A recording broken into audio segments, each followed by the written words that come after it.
A trigger for seborrheic dermatitis is anything that can get your immune system going.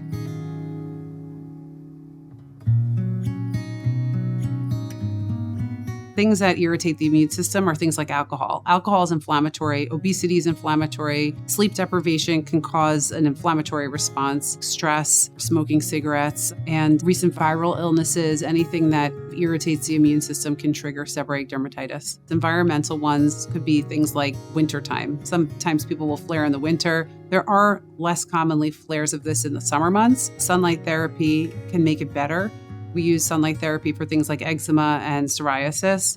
So when people get a lot of sun, often their seborrheic dermatitis gets better. People with seborrheic dermatitis can have irritation of their scalp more easily, so we recommend that they avoid using products heavy in botanicals or heavy in fragrance. Many people like to use all natural products, but all natural often means heavy in botanicals. Those botanicals can be very irritating to the skin, so I recommend people avoid those products. Some things are unavoidable, like work stress, but other things like drinking alcohol or smoking cigarettes, that can be avoided. I recommend people drink in moderation or not at all if they have the condition. It's very hard to protect your skin from weather-related flares if you live in a northern climate and you flare in the winter. So the best you can do is probably wear some moisturizer so that your skin's not too dry and avoid any extreme temperatures.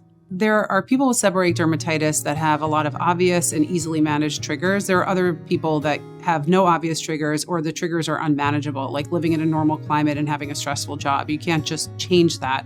So in those cases, I recommend seeing a doctor for a medication that can help.